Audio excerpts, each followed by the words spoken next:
दोस्तों, अभी तक आप लोगों ने देखा कि डिम्पल जो है सो एक टीवी एक्टर्स है और कॉलोनी में नया नया आई है। सभी तो उसकी सच्चाई से अवगत हो गए हैं, लेकिन अजय पे अभी भी उसका भूत चढ़ा हुआ है और उसे जो है सो उसकी सच्चाई पता नहीं है, क्योंकि वो कॉलोनी में बहुत कम समय रहता है। मोस्टली वो अपने काम से जो है सो शहर से बाहर ही रहता है। तो अब चलिए दूसरे पार्ट में मैं आप लोगों के समक्ष रखने जा रही हूँ कि पड़ोसन शर्मा जी का सेकंड पार्ट। तो अब देखिए कैसा लगता है। तो अब मैं रख रही हूँ आपके सामने। डिम्पल और अजय में बहुत दोस्ती हो गई थी।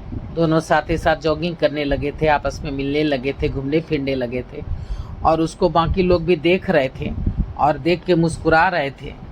लेकिन सभी जो है सो उसे कुछ नहीं बोल रहे थे कि जा रे बेचारे शर्मा जी, यहाँ रहते कम है ना, इसलिए रीटा भाभी, इसलिए इसे इसका जो है सो सच्चाई पता नहीं है। और रीटा भाभी है भी तो सीधे साधी, बताया ही नहीं होगा इन लोगों के कारनामे। करने दो यारी, हमें क्या है, जल्दी ही इनका भी चश्मा उतर जाएगा।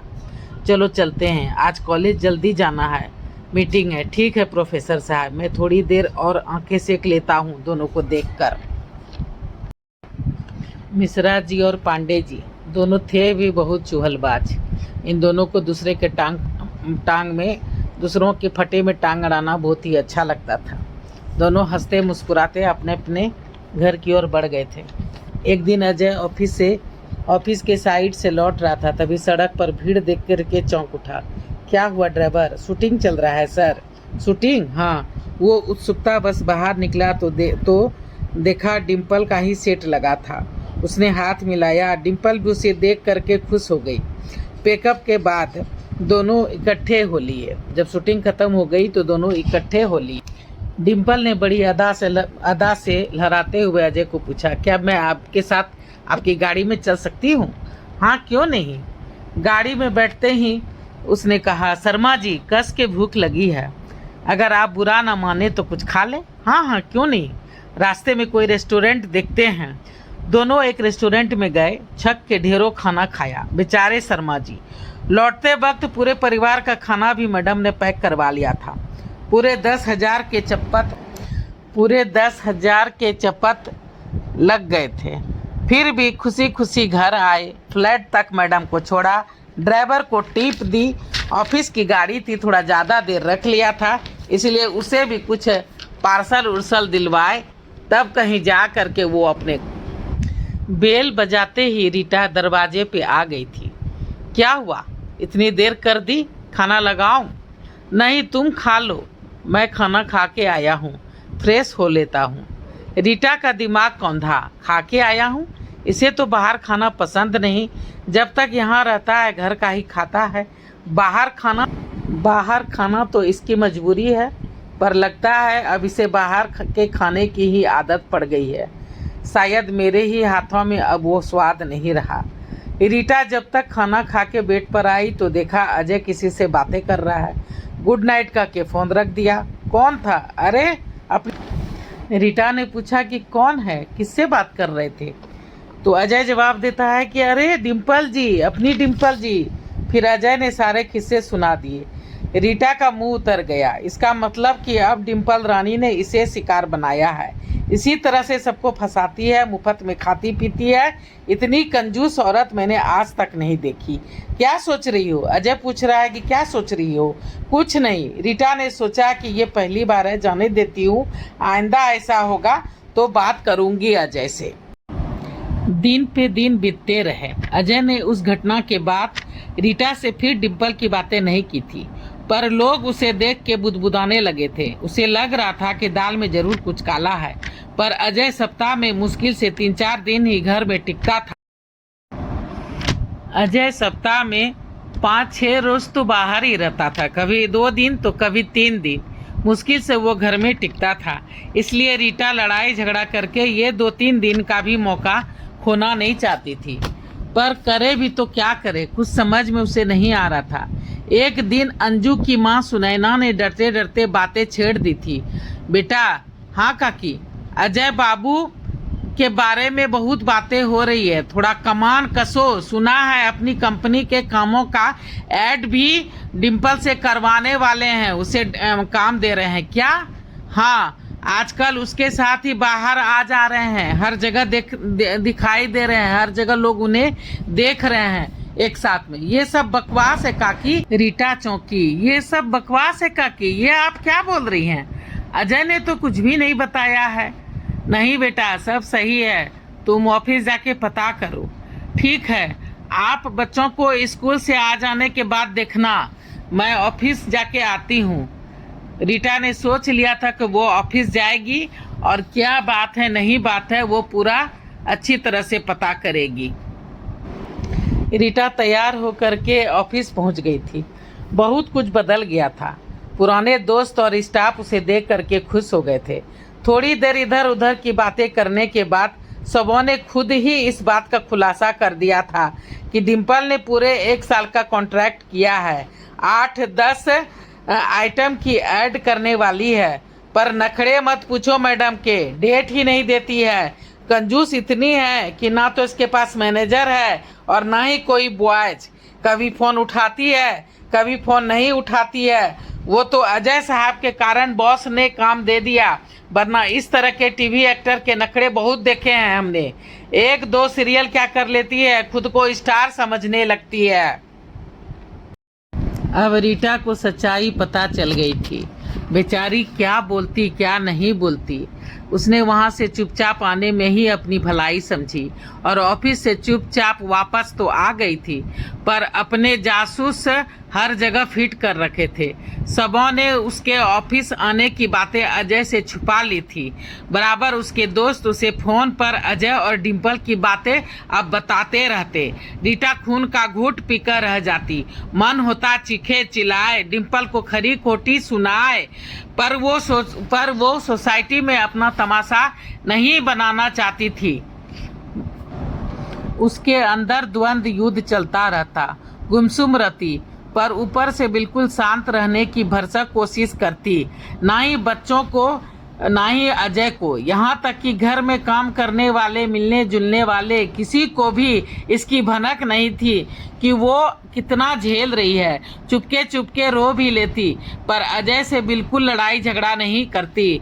बच्चे भी शिकायत करने लगे थे, डैड के टूर बढ़ गए हैं, मॉम घर पे नहीं रहते, हमारे साथ वक्त नहीं बिताते, ना ही हमें पढ़ाते हैं, ना ही हमारे साथ खेलते कूदते हैं, ना ही हमें अभी कहीं बाहर लेके जाते हैं। रीटा गोल मोल बातें कर बच्चों को फुसला देती, कहती काम बढ़ गया है, डैड बिजी रहते हैं, मैं हूँ ना, वही शॉपिंग कराती, वही पढ़ाती, वही लिखाती, हर वक्त बच्चों को खुश रखने का बेचारी भरसक कोशिश करती रहती। अजय अब घर से ज़्यादा गायब रहने लगा था। सप्ताह में 4 दिन के बदले वो अब 10-10, 12-12 दिन तक घर नहीं आता था। वो घबरा उठती, फ़ोन भी कभी कदार ही करता, बातें भी ज़्यादा नहीं होती। घर में जब भी रहता या तो फ़ोन पे लगा रहता या लैपटॉप पे अपना काम करता रहता। कभी किसी से लड़ता झगड़ता रहता तो कभी किसी को डांटता रहता, पर उसे देख करके बिल्कुल सामान्य रहने की कोशिश करता और हंस के बोलता कि नहीं कोई बात नहीं है। कॉलोनी में भी बातें बहुत बढ़ गई थी। अक्सर औरतें उसे बेचारी की नज़र से देखते। उसे अपना भविष्य खतरे में नजर आ रहा था। लगता है अब फिर से काम शुरू करना पड़ेगा, कहीं ये डिम्पल के साथ सेटल ना हो जाए। कोई भरोसा नहीं आजकल की एक्ट्रेस का, आजकल की हीरोइनों का, आजकल की एक्ट्रेसों का। अपना घर तो संभलता नहीं, दूसरे का घर तोड़ देती है। रीटा हमेशा अपने ख्यालों में खोई रहती। एक डर उसके अंदर में घर कर गया था, कहीं अजय मुझे तलाक ना दे दे, कहीं दोनों बच्चों को अलग ना कर दे। कहाँ जाऊंगी, क्या करूंगी, मेरा तो इस दुनिया में कोई है भी नहीं। मैं पेट में थी तो माँ ने विधवा आश्रम में शरण ली थी, बस इतना ही उसे बताया था कि गरीब माँ बाप थे हमारे। उसकी माँ, उसे इतना ही पता था कि गरीब माँ बाप और गरीब सास ससुर ने यहाँ वृंदावन में उसकी माँ को आके फेंक दिया था। वहीं अजय के नाना भी काम करते थे, वो भी बेचारे किस्मत के मारे थे। बेचारे को एक ही बेटी थी और उसकी बेटी भी विधवा थी। तो अजय हमेशा अपनी माँ के साथ उस आश्रम में आते जाते रहता था। वहीं दोनों की माएँ आपस में से पक्की सहेली बन गई थी, सुख दुख बांटने लगी थी। और वो भी अजय के साथ जो है सो बचपन से ही खेलते कूदते पढ़ते लिखते बड़ी हो गई थी। दोनों एक ही स्कूल में गए थे, दोनों की डिग्री एक ही, दोनों के स्कूल एक, दोनों के कॉलेज एक, और फिर एक कंपनी में दोनों की नौकरी भी लग गई थी। नौकरी लगते ही अजय ने जो है सो अपने दिल का हाल बता दिया था, उसे प्रपोज किया था, और फिर दोनों की शादी जो है सो धूमधाम से हो गई थी। शादी के 2 साल होते होते माँ और नाना दोनों चल बसे थे। उसने और अजय ने अपने नाना का मकान बेच के और अपने दोनों के जोड़े गए पैसों से ये फ्लैट खरीदा था। धीरे धीरे गाड़ी जो है जीवन की गाड़ी रफ्तार पकड़ चुकी थी और वो 2 जुड़वे बेटों की मां बन गई थी। बच्चे पूरे 4 साल के हो गए थे, पर पिछले साल ही बच्चों ने अपनी दादी को खो दिया था। अजय की मां इस दुनिया को छोड़ के चली गई थी। अब बस अजय और उसके 2 बच्चे के अलावा उसका इस दुनिया में कोई नहीं था। एक अजय ही था कमाने वाला, उसे समझाने वाला और उसे संभालने वाला। पर उसे अब अपनी किस्ती जो है सो डोलती नजर आ रही थी। क्या करे क्या न करे। अजय बस हाँ हूँ में जवाब देता है। उससे दूर दूर रहने लगा था। दोनों की बीच की दूरियां बढ़ती जा रही थी। अजय जब भी उससे बातें करता, उसके दिल की धड़कनें बढ़ जाती। कहीं वो उसे तलाक देने की बातें तो नहीं करेगा। वो अंदर ही अंदर घुटती जा रही थी। घर में पैसों को लेकर के भी चिक चिक शुरू हो गई थी। अजय पैसे देने के नाम पर झुंझला उठता। अभी तो पिछले हफ्ते दिया था, खत्म कैसे हो गया? वो सर पीट लेती। 2 महीनों की बात को वो 2 हफ्ते पहले का बताता। उसे चेतावनी मिल रही थी कि उसकी गृहस्थी खतरे में है। वो काम ढूंढना उसने शुरू कर दिया था। सुनैना काकी से बात कर ली थी कि काकी आप बच्चे को देखना, मैं 2-4 जगह इंटरव्यू दे के आती हूँ। सोच रही हूँ 2-4 दिन का इंटरव्यू दे के आई हूँ। सोच रही हूँ कि अब मैं नौकरी ज्वाइन कर लूँ, तू मेरे बच्चे को संभाल लेना।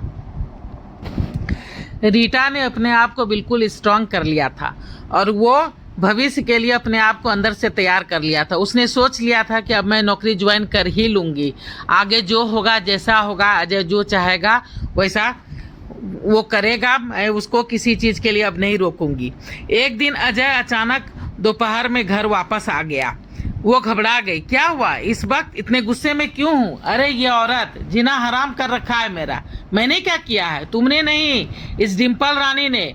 सबों ने मुझे इतना आगाह किया था कि मत पड़ो इसके चक्कर में, पर मेरे तो दिमाग पर उसका भूत सवार था। साली इतनी कंजूस है कि पूरे 7 लाख का चपत लग गया मुझे। उसके सारे कामों के पैसे दिलवा देता हूँ, फिर भी मैडम को होटल ले जाओ, खिलाओ पिलाओ, पूरे घर के लिए शॉपिंग करवाओ। परेशान हो गया हूँ मैं। आज तो बॉस से भी झगड़ा हो गया मेरा। उसने मुझे फायर कर दिया तो मैंने भी गुस्से में कह दिया कि हाँ जा, मैं तेरा नौकरी नहीं करूँगा। 4 ऐड ही किया है। साल भर के में नाको चनो चबा दिए इसने। पता नहीं कहाँ की अपने आप को महारानी समझती है अपने आप को। ना नौकर चाकर है, ना ड्राइवर, ना माली, ना ही रसोईया। पता नहीं इतने पैसे का करती क्या है, कैसे जीती है, क्या जीती है, खाक जीती है। दोनों माँ बेटा लड़ते झगड़ते रहते हैं। दिन रात इसके बच्चे की रोने धोने की आवाज़ आते रहती है। हम लोग तो सब परेशान हो गए हैं। सभी कॉलोनी वाले शिकायत कर करके थक चुके हैं, पर इनके कानों पे तो जैसे जू ही नहीं रेंगती।